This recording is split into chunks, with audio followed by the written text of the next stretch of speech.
Alright guys, it's Dokkan time, and today we're going to go over how to build with Gamma 1 and Gamma 2. So, I'm not really sure how I think you should build this, this unit. This is a very good unit, I will say that. They're a very, very good unit. Gamma 1 and Gamma 2 they have fantastic animations. I cannot give a quick rundown of it. In all honesty, I really can't. I want to tell you crit, but they got built-in crit. I want to tell you additional, they got built-in additional. They don't stack, but they do have defense on 12 key. They have like 3 different states of different passives and its super attacks. If you want to be a full dodge advocate, I wouldn't blame you.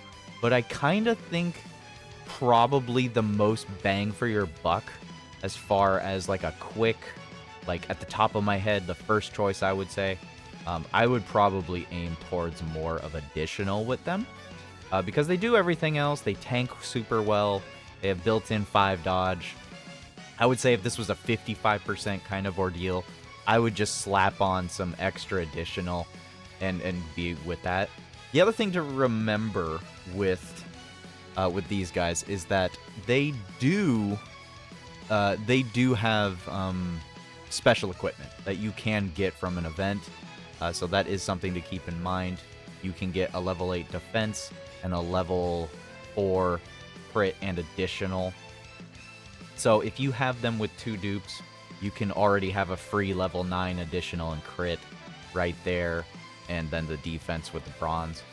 You get these bronze and silver and equip from the new event, the new challenge event down over here, which is the Memorial Battle Movie Edition. It is by completing Stage 3, specifically by completing Stage 3 on any difficulty, completing it without items, and then completing it with a team of all types of either a super or an extreme team. So it's not exactly really hard to beat that stage. I mean, it's a difficult stage. Don't get me wrong, it's a difficult stage. Very difficult. I haven't even made a video for that, and I'm not going to right now. That's a video for another day. But you can have special equipment with them to increase all of that. Additional is my go-to, right off the bat of my head. But for the sake of the rest of this video, for anybody who wants to go over all their details and make their own choice or base it off of my my analysis personally, then keep on watching. I appreciate you all, and let's get into it. So, Gamma 1 and 2. Superhero 200% Carnival unit. They raise attack and defense on 12, and then they greatly raise attack and defense on 18. They do not have a unit super attack. In their base state, key plus 3 attack and defense 125. That does seem kind of low. 125 is pretty low in general. Usually most newer units have like 150, 170, 180. Some even hitting 200, unless your Beast go on at 250. But yeah, they're pretty low right now. Gain an additional key plus 3 attack and defense 125 when HP is 30% or higher. You're pretty much going to always be at 125% or at 30% HP or higher. I would not assume you would lose this. If you did, I would be pretty astonished if it was at the beginning of the fight, because I don't think this comes into play once you stand by. Superhero Joint Forces Defender of Justice category allies key plus 3 attack and defense plus 50%. Chance to perform a critical hit plus 30% and perform an additional super attack up to 2 times per turn per intelligence key sphere obtained. So here's the thing here. If you grab 2 exact intelligence key spheres, that's a 60% chance to crit, and that's 2 additional super attacks. Yeah. That's a guaranteed triple super, almost near guaranteed crit. But anything above 50% chance to crit, I feel is just almost always critting. You'd have to have pretty bad. I mean, it's a coin flip at that point.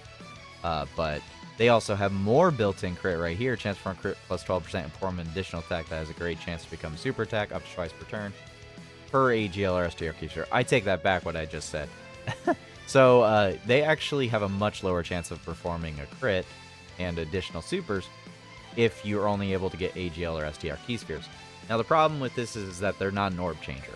So because they're not changing orbs in this state specifically, it can be semi-ly difficult to go for intelligence key spheres. The difference between you grabbing intelligence key spheres and then grabbing AGL or ST key spheres, you're going to feel the difference because the odds are going to be stacked against you and you're going to feel it. Gain additional attack and defense 50% and reduce damage received by 30% starting from this character's third attack in battle. You can turn 1 do that if you get 2 intelligence key spheres right off the bat. So that's really nice. But let's move into his standby function. Enter standby for 4 turns. Gain 1 charge count for each ally attack performed.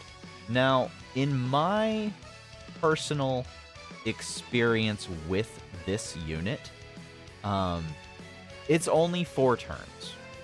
So let's say it's turn 3, you activate it, you go into turn 4, that's 3 turns. You go into turn 5, you only got 2 turns left, all right?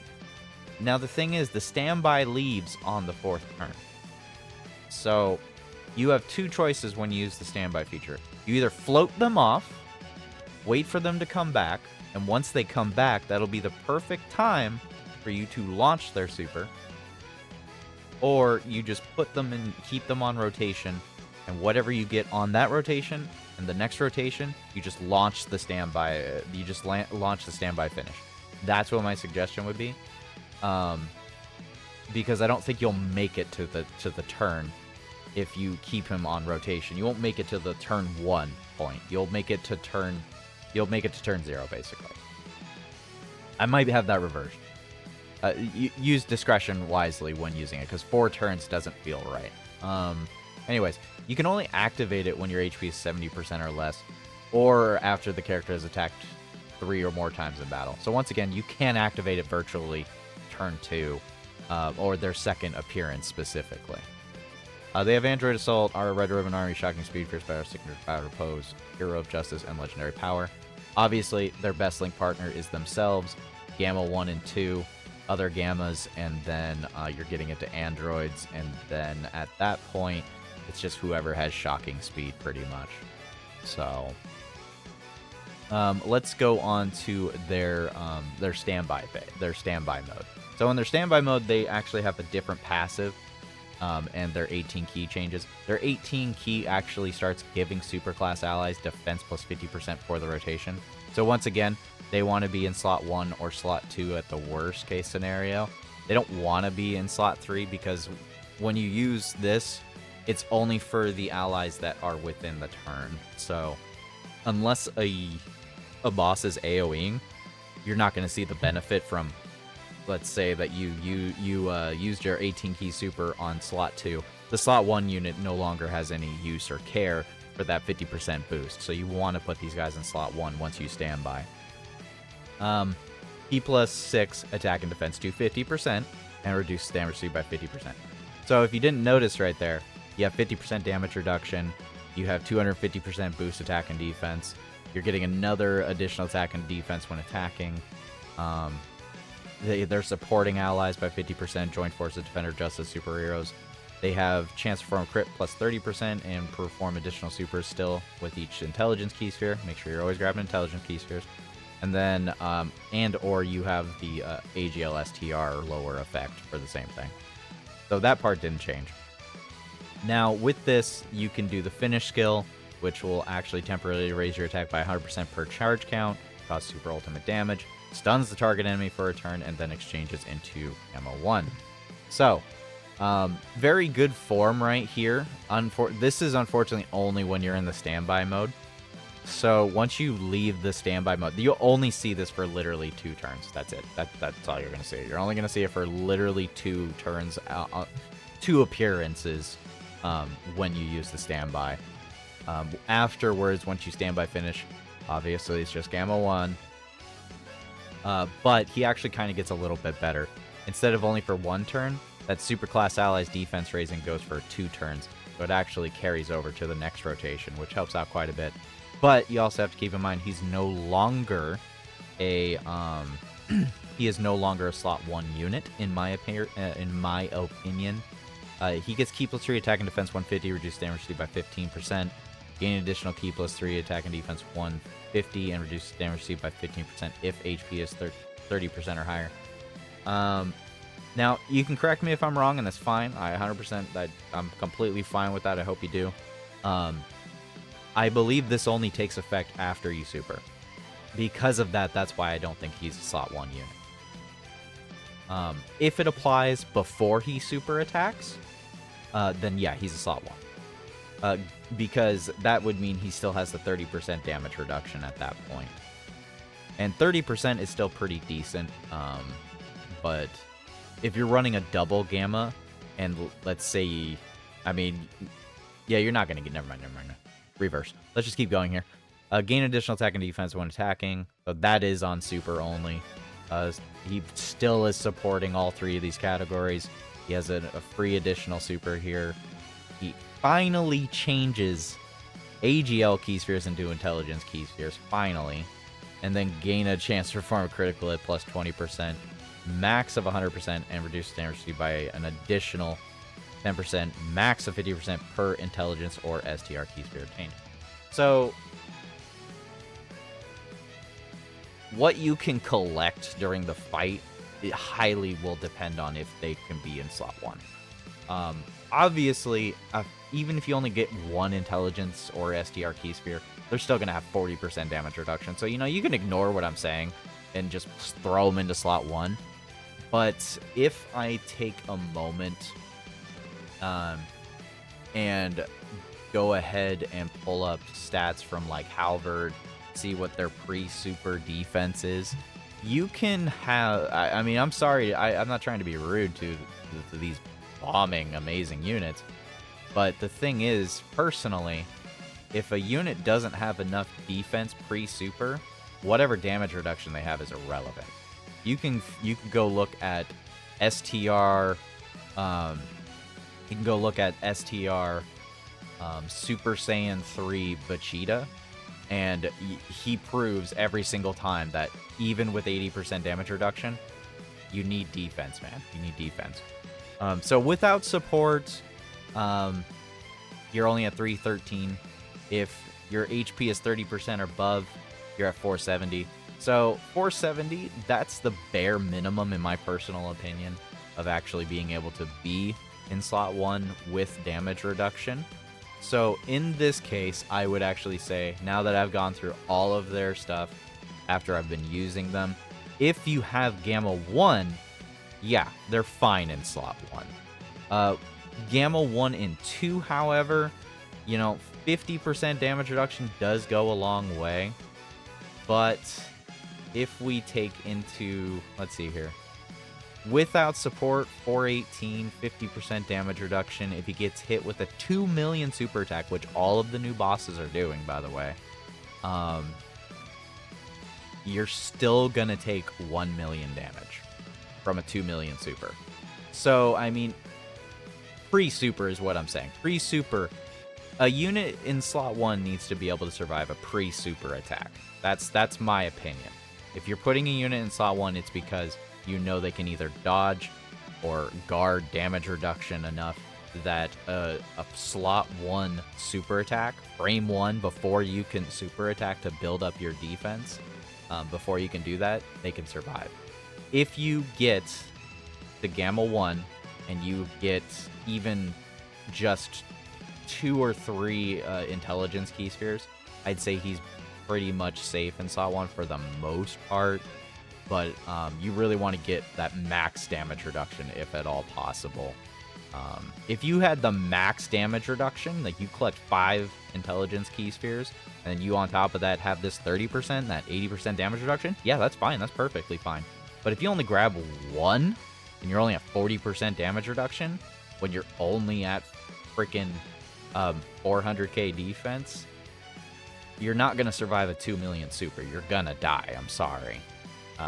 Unfortunately, bosses are just harder these days. That's just how it is. If we go look at the new Gamma fight, you're getting hit with 1 million super attacks, 1 million super attacks, 2 million super attacks, 5 million super attacks. Okay? So don't sit there and tell me just because they have 50% damage reduction that they're okay. They still need to be able to have a decent amount of defense. Very good, solid unit. At the end of the day, with everything they do, I will definitely now tell you my personal choice. They don't need crit. They don't need crit.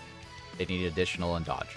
I don't think they're a full dodge unit, but you definitely can run a full dodge unit. Like I said earlier, you can definitely run them as a full dodge. That's fine. Personally, I would prefer to go probably a little bit more additional, maybe. But they might not even need that much additional, in all honesty. It's hard to go full additional when they have equips already. So that is something to keep in mind. Because, like I said, they have specific equipment for them. And at that point, you're getting level 9 additional and crit from equipping these two. So, unless you're foregoing the gold equip or the silver equip to throw in a dodge equip, then, yeah, I'm not really sure what else to say about that. But they could definitely do some crazy amounts of damage. They're a very good unit. They're very top tier unit. They're very top tier. I don't think he's on the same level as Beast Gohan. I might need some more time with him. Beast Gohan is still the #1 unit in the game, but the amount of changes you go through from the base state all the way to Gamma 1, it's such a roller coaster. It's a real big roller coaster as you're fighting. But there's quite a bit of difference there.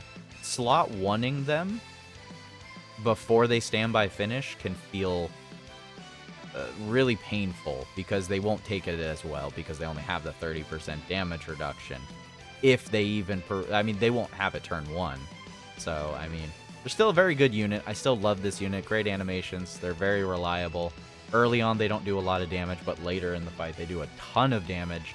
They can pretty much almost survive everything in the game, except for the obvious crazy, stupid amounts of damage like the Gammas had, and Golden Frieza.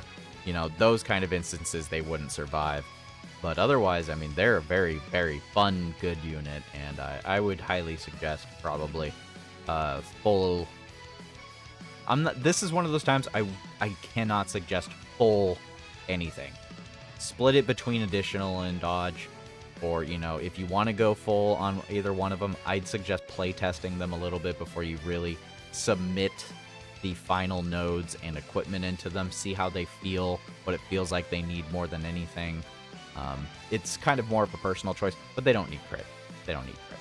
So, anyways, guys, let me know how you're going to build Gamma 1 and Gamma 2. Personally, I'm probably going to lead more towards the additional, but I'm definitely still going to give them a little bit of dodge. So, anyways, guys, thanks for watching. Have a good day and a good night.